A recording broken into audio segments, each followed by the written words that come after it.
रोका जाए। इस वक्त की बड़ी खबर हम आपको दिखा रहे हैं सुप्रीम कोर्ट से। ज्ञानवापी मामले पर सुप्रीम कोर्ट द्वारा नोटिस जारी किया गया है।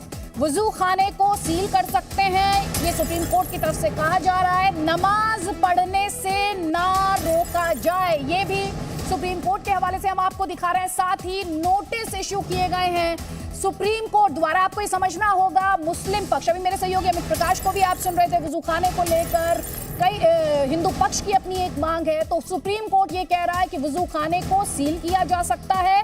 दरअसल आपको यहाँ पर याद दिलाना चाहेंगे कि जिस शिवलिंग के मिलने का दावा किया जा रहा है हिंदू पक्ष द्वारा, वो यहीं पर है और उसी में प्रवेश वर्जित करने को लेकर कल लोअर कोर्ट का फैसला आपने देखा था। यूपी सरकार ने कल तक के लिए, अब आपको सुप्रीम कोर्ट से जुड़े हुए जो डेवलपमेंट्स है सिलसिलेवार तरीके से आपको बता देते हैं। ज्ञानवापी मामले पर एक तो सुप्रीम कोर्ट द्वारा नोटिस जारी किया गया है, वजू खाने को सील कर सकते हैं, यह सुप्रीम कोर्ट द्वारा कहा गया है। तीसरी बात कही गई है, नमाज पढ़ने से ना रोका जाए। और यूपी सरकार जिनका पक्ष रख रहे थे तुषार मेहता, कल तक का वक्त मांगा गया है। तो ये 4 डेवलपमेंट्स देश की सर्वोच्च अदालत से, जहां मुस्लिम पक्ष पहुंचा था, निचली अदालत द्वारा जो ऑर्डर्स दिए गए, फैसले लिए गए, उन पर रोक की मांग को लेकर। और इसके अलावा बार बार ये बात कही गई है मुस्लिम पक्ष द्वारा कि 1991 प्लेसेस ऑफ वर्शिप एक्ट जो है, उसके सेक्शन 3 का हवाला दिया गया जो मुस्लिम पक्ष है उसके द्वारा, कि ये उसका वायलेशन है। जब आप एक प्रेमिसेस को सील करते हैं तो ये उसका वायलेशन हो जाता है, स्टेटस को पर ये उसके असर डालता है, उसके नेचर पर असर डालता है। लेकिन यहाँ पर आप सुप्रीम कोर्ट से ये बड़े डेवलपमेंट सिलसिलेवार तरीके से देख पा रहे हैं, जिसमें कहा गया है देश की सर्वोच्च अदालत द्वारा कि वजू खाने को सील किया जा सकता है। नोटिस इशू किए गए हैं और साथ ही नमाज पढ़ने से ना रोका जाए।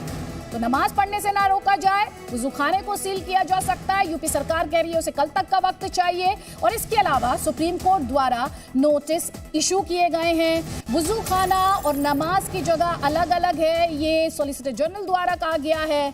और बड़ी खबर यही है, 4 पॉइंट्स में अगर हम आपको समझाना चाहें तो इस वक्त नोटिस इशू किए गए हैं, नमाज पढ़ने से ना रोका जाए। अभी आपने ये दलील भी सुनी कि किस तरह से कहा गया कि वजू खाना और नमाज पढ़ने की जो जगह है वो अलग अलग है। और यूपी सरकार कह रही है कि उसे इस मामले में अपना पक्ष और क्लैरिटी के साथ रखने के लिए कल तक का वक्त चाहिए। तो ये डेवलपमेंट्स सुप्रीम कोर्ट से हैं। सुप्रीम कोर्ट में जहां ये पूरा मामला पहुंचा, पहले आपको याद होगा ये कहा गया था अदालत द्वारा कि वो डॉक्यूमेंट्स देखे बिना इस मामले में कुछ आदेश पास नहीं करना चाहती है। आज इस मामले पर सुनवाई हुई। मुस्लिम पक्ष अपनी, मेरे सहयोगी राजू राज हमारे साथ है। राजू राज, सबसे पहले तो क्या ये माना जाए, अगर हम अपने दर्शकों को सिंप्लीफाई करके बताना चाहें, 4 बड़ी बातें सुप्रीम कोर्ट की तरफ से नोटिस इशू किए गए। एक तो नोटिस, ये जो नोटिस है किसे किसे इशू किए गए, दूसरा नमाज को ना रोका जाए लेकिन वजू खाने को सील किया जा सकता है। इनसे जुड़े हुए डिटेल्स।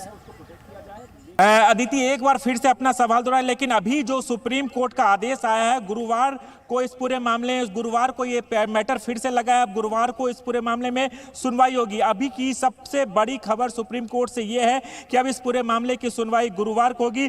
उस दिन सभी पक्षों को सुना जाएगा, क्योंकि मुस्लिम पक्ष को दलीलें अभी सुनी गई थी, वहीं यूपी सरकार की तरफ से तुषार मेहता पेश हुए, उन्होंने भी 1 दिन का वक्त मांगा था और इस पूरे मामले की सुनवाई अब गुरुवार को होगी। उसी दिन सभी पक्षों को सुना जाएगा। तो इस बीच में कोर्ट ने भी कहा कि हम चाहते हैं कि डीएम कोर्ट में अगली सुनवाई होगी, ये बड़ी खबर है। इसके अलावा हम आपको ये भी बता रहे हैं कि किस तरह से कहा गया कि जो वजू खाना है उसे सील किया जा सकता है, नमाज पढ़ने से ना रोका जाए। नोटिस इशू किए गए हैं, शॉर्ट डेट की बात कही गई है और थर्सडे का ये दिन, 19 मई की ये तारीख, जब सुप्रीम कोर्ट में इस मामले में अगली सुनवाई होनी है। राजू राज।